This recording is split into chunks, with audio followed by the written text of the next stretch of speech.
Hello guys, have you all? Welcome back to our channel. జనరల్గా మన daily లైఫ్లో మనం చాలా రకాల వర్డ్స్ అండ్ సెంటెన్సెస్ అనేవి యూజ్ చేస్తూ ఉంటాం కదా. సో అలాంటి వర్డ్స్ అండ్ సెంటెన్సెస్లో నుంచి నేను కొన్ని వర్డ్స్ తీసుకొని వాటికి సంబంధించిన కొన్ని ఎగ్జాంపుల్ సెంటెన్సెస్ అనేవి మీకు క్లియర్గా చెప్తాను. మీరైతే ఈ వీడియోని స్కిప్ చేయకుండా ఎండ్ వరకు చూడడానికి ప్రయత్నించండి. మరెందుకు ఆలస్యం, let's go to the topic.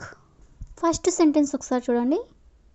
నువ్వెప్పుడు అబద్ధం చెప్పవా అంటే నువ్వు ఒక్కసారి కూడా అబద్ధం చెప్పవా. అదేవిధంగా నువ్వెప్పుడు ఆమెతో మాట్లాడవా అంటే నువ్వు అసలు ఆమెతో ఎప్పుడు మాట్లాడవా అని ఇలా అడుగుతూ ఉంటారు కదా. అంటే నువ్వెప్పుడు అది చేయవా లేదా ఇది చేయవా, ఈ విధంగా అనమాట. సో నువ్వెప్పుడు అనే వర్డ్ని తీసుకొని దానికి సంబంధించిన కొన్ని రిలేటెడ్ ఎగ్జాంపుల్స్ అనేవి చూద్దాం. సో ఫస్ట్ సెంటెన్స్, నువ్వెప్పుడు తొందరగా లేవా అంటే నువ్వు త్వరగా లేవా అని అడగాలనుకున్నప్పుడు దీన్ని ఇంగ్లీష్లో do you never wake up early.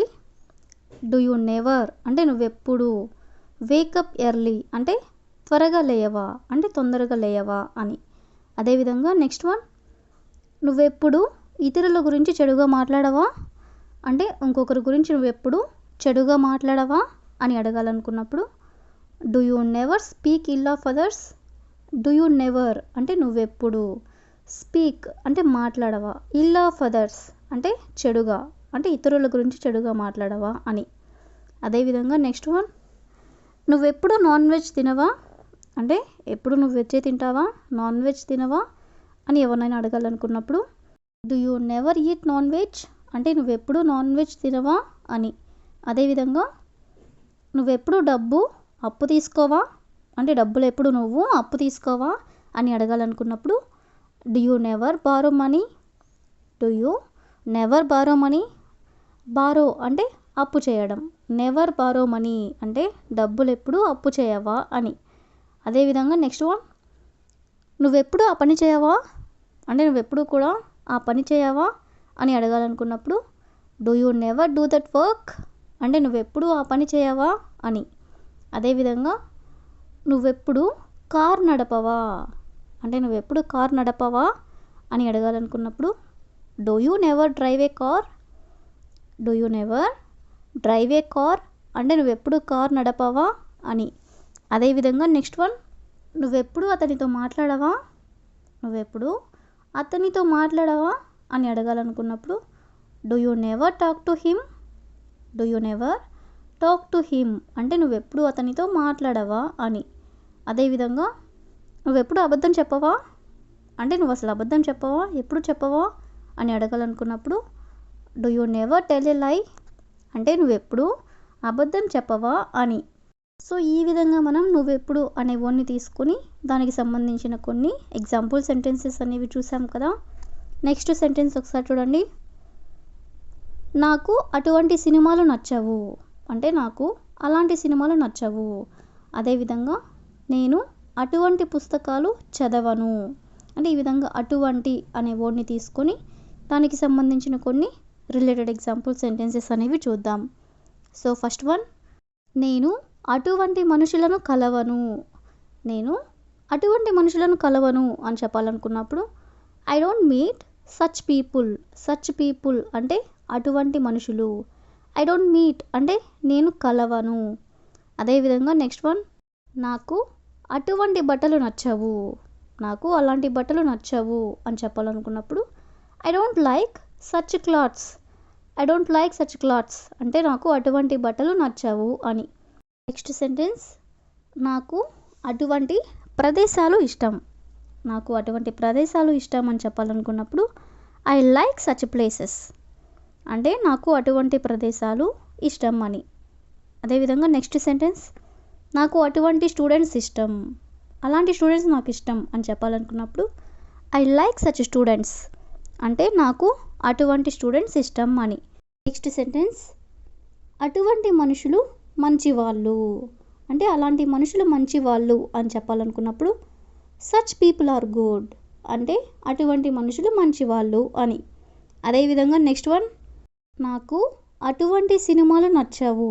ఈ సెంటెన్స్ని మనం ఎగ్జాంపుల్ సెంటెన్స్గా చెప్పుకున్నాం కదా. సో దీన్ని ఇంగ్లీష్లో I don't like such movies. Such movies అంటే ఆ సినిమాలు, I don't like such movies అంటే నాకు అటువంటి సినిమాలు నచ్చవు అని. సో ఈ విధంగా మనం అటువంటి అనే వర్డ్ని కూడా తీసుకొని కొన్ని ఎగ్జాంపుల్స్ అనేవి చూసాం కదా. నెక్స్ట్ సెంటెన్స్ ఒకసారి చూడండి. మాలో ఎవరు అక్కడికి వెళ్ళలేదు.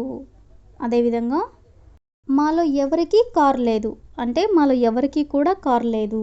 అంటే ఈ 2 సెంటెన్సెస్లో కూడా మనం మాలో ఎవరు అనే వర్డ్ అయితే యూజ్ చేసాం కదా. సో ఈ వర్డ్ని తీసుకొని దానికి సంబంధించిన కొన్ని రిలేటెడ్ ఎగ్జాంపుల్స్ అనేవి చూద్దాం. సో ఫస్ట్ వన్, మాలో ఎవరు ఆ పుకారుని నమ్మలేదు అంటే మాలో ఎవరు కూడా ఆ పుకారుని నమ్మలేదు అని చెప్పాలనుకున్నప్పుడు none of us believed that rumour. None of us అంటే మాలో ఎవరు, బిలీవ్డ్ ద రూమర్ అంటే ఆ పుకారుని నమ్మలేదు అని. అదేవిధంగా నెక్స్ట్ వన్, మాలో ఎవరికి ఆమె పుట్టినరోజు గుర్తులేదు అంటే మాలో ఎవరికి కూడా ఆమె పుట్టినరోజు గుర్తులేదు అని చెప్పాలనుకున్నప్పుడు none of us remembered her birthday అంటే మాలో ఎవరికి కూడా ఆమె పుట్టినరోజు గుర్తులేదు అని. అదేవిధంగా నెక్స్ట్ వన్, మాలో ఎవరు గొడుగు తీసుకురాలేదు అంటే మాలో మేమెవరూ కూడా గొడుగు తీసుకురాలేదు అని చెప్పాలనుకున్నప్పుడు none of us had brought an umbrella.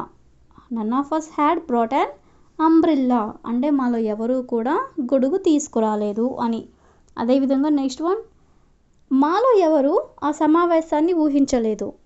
మాలో ఎవరు ఆ సమావేశాన్ని ఊహించలేదు అని చెప్పాలనుకున్నప్పుడు none of us expected the meeting. None of us expected the meeting అంటే మాలో ఎవరు ఆ సమావేశాన్ని ఊహించలేదు అని. అదేవిధంగా నెక్స్ట్ వన్, మాలో ఎవరు ఆమెని చూడలేదు అని చెప్పాలనుకున్నప్పుడు none of us have seen her. None of us have seen her అంటే మాలో ఎవరు ఆమెని చూడలేదు అని. అదేవిధంగా మాలో ఎవరికి ఇంగ్లీష్ తెలియదు, మాలో ఎవరికి కూడా ఇంగ్లీష్ తెలియదు అని చెప్పాలనుకున్నప్పుడు none of us knew English అంటే మాలో ఎవరికి ఇంగ్లీష్ తెలియదు అని. అదేవిధంగా నెక్స్ట్ వన్, మాలో ఎవరికి కార్ లేదు. మాలో ఎవరికి కార్ లేదు అని చెప్పాలనుకున్నప్పుడు none of us had a car. None of us had a car అంటే మాలో ఎవరికి కార్ లేదు అని. అదేవిధంగా లాస్ట్ వన్, మాలో ఎవరు అక్కడికి వెళ్ళలేదు. మాలో ఎవరు అక్కడికి వెళ్ళలేదు అని చెప్పాలనుకున్నప్పుడు none of us went there అంటే మాలో ఎవరు అక్కడికి వెళ్ళలేదు అని. సో ఈ విధంగా మనం కొన్ని ఎగ్జాంపుల్స్ అనేవి చూసాం కదా. So that's all for today. I will ask you a question for you. మాలో ఎవరు ఆ ప్రదేశానికి వెళ్ళలేదు. మాలో ఎవరు ఆ ప్రదేశానికి వెళ్ళలేదు. So if you know this one in English, please you can comment in the comment section. Thank you for watching.